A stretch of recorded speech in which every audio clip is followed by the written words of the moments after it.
Imagine a busy intersection where there aren't any stop signs or stoplights. There isn't a long delay, even if you have to wait. And there are fewer and less severe collisions than we see at four-way intersections. We have intersections with those types of features, and they are roundabouts. If you have never driven a roundabout, chances are good that you will soon. The first one in Kansas was built in Manhattan in 1997, and by 2007, about 60 more have been built in the state. The Kansas Department of Transportation, as well as local governments, use roundabouts to reduce conflicts, increase intersection capacity, control speed, and reduce the number and severity of crashes. In this video, you'll learn more about why we build them and how to drive them. Roundabouts are circular intersections where vehicles travel counterclockwise around a center island. Roundabouts require drivers to slow down and drive in one direction around a center island. This promotes a safe and efficient traffic flow, and stoplights or stop signs are no longer needed. Now let's look closer at how roundabouts promote safety and better traffic flow. First, safety. According to a 2001 study of 23 American intersections conducted by the Insurance Institute for Highway Safety, changing from traffic signals or stop signs to roundabouts reduced injury crashes by 80% and all crashes by 40%. Other studies have reported similar results. When crashes in roundabouts do occur, the extent of personal injury and the amount of property damage is substantially reduced. Roundabouts are safer because vehicles move slowly in one direction. This nearly eliminates head-on or right-angle crashes that happen at four-way intersections. Driving in one direction reduces the number of conflict points. Conflict points are areas where collisions could occur as traffic paths cross.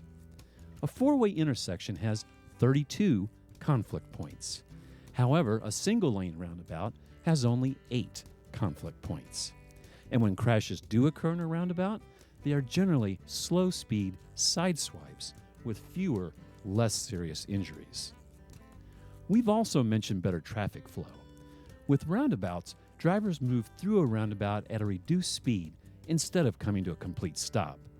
Although it may be necessary to stop and yield to traffic already in a roundabout, motorists usually don't have the long delays that can occur at a traffic signal or stop sign. This increases the traffic capacity of an intersection and reduces vehicle emissions and fuel consumption.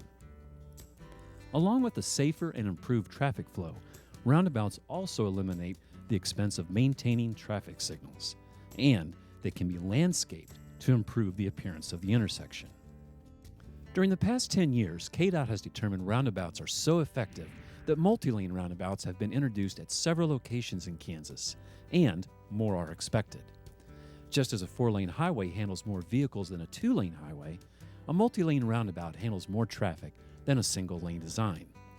This means the benefits of increased safety and less delay are available at larger, more congested intersections in high-traffic areas throughout the state. There are basic features of roundabouts that distinguish them from 4-way intersections. For example, a raised central island around which traffic circulates in a counterclockwise direction. A raised or painted flared splitter island. This is at the entry to separate entering and exiting traffic and deflect and slow entering vehicles. An apron around the center island to give extra space for large trucks. And a yield line to mark the point where entering drivers must yield to oncoming traffic in the roundabout. These are some of the key benefits and features of a roundabout. So now, let's review how to actually drive through one. There are 4 basic steps to driving a roundabout. Approach slowly, yield at the entrance, drive to the right of the center island, and exit when your turn comes. When you approach a roundabout, slow down and decide as early as possible which exit you want to take. Keep an eye out for motorcyclists. Watch for bicycles too and treat them just like a motorized vehicle. And keep to the right of the splitter island and yield to pedestrians using the crosswalk. These are the keys to approaching a roundabout. The second key involves the need to yield when entering the roundabout. At the entry line, check for and yield to traffic coming from the left. If an emergency vehicle is approaching, wait for the emergency vehicle to use the roundabout before entering. Once your desired lane is clear, you're ready to drive in the roundabout. Remember not to stop in the roundabout except to avoid a collision. You have the right-of-way over entering traffic. Stay to the right of the central island, keep moving, and travel in a counterclockwise direction. If an emergency vehicle approaches from behind or at an entrance, drive to your exit and pass the splitter island before pulling to the right. Now that you've successfully approached, yielded, and driven through a roundabout, you are ready to exit. First, signal your intention to exit using your right turn signal. Watch for and yield to pedestrians at the crosswalk on the exit leg. Maintain a slow speed as you exit and accelerate when you are beyond the splitter island. These are the basic rules for using a single-lane roundabout, and there are a few more when you encounter a multi-lane roundabout. The same basic steps apply with these additions. As you approach a multi-lane roundabout, lane use signs will guide you into the correct lane. For instance, use the left lane for going straight, making a left turn, or for a U-turn.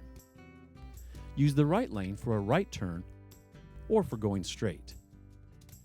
And for a 3-lane roundabout, the center lane may be limited to going straight, or it may be used for a left turn.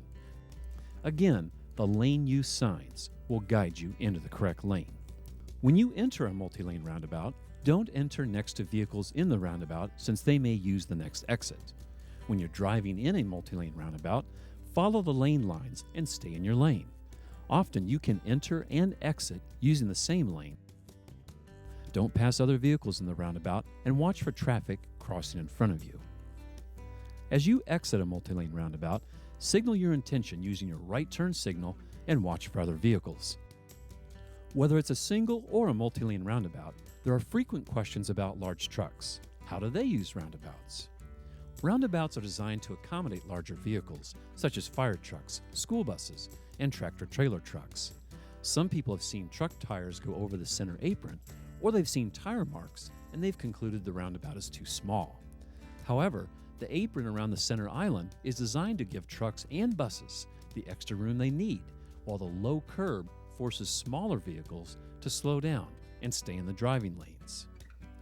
The key for trucks is to drive the cab on the driving lanes and let the rear trailer wheels off track onto the apron if needed.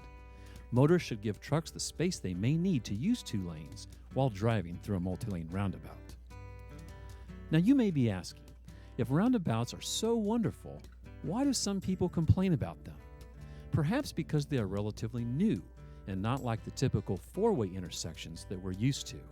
But we have successfully adapted to other new driving experiences. Back in 1941, the first cloverleaf interchange in Kansas was opened in Topeka at the intersection of US 75 and US 24. On the day it opened, hundreds of drivers came to try it out, and they had a tough time negotiating it.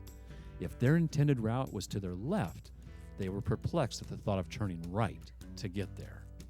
Of course, now everyone knows how to drive through an interchange.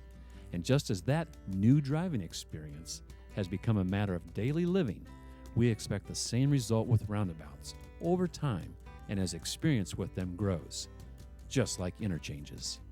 During this video, we've emphasized that roundabouts are built to manage intersections for 2 compelling reasons: safety and reducing delay. We've also reviewed the steps for using a roundabout. Approach slowly, yield at the entrance, drive to the right of the center island, and exit when your turn comes. And when entering a multi-lane roundabout, follow other vehicles instead of driving beside them at your point of entry. Whether single or multi-lane, the safety and reduced delay unique to roundabouts make learning to drive them worth the effort. Additional copies of this production are available upon request. To order, visit the Kansas Department of Transportation website at www.ksdot.org.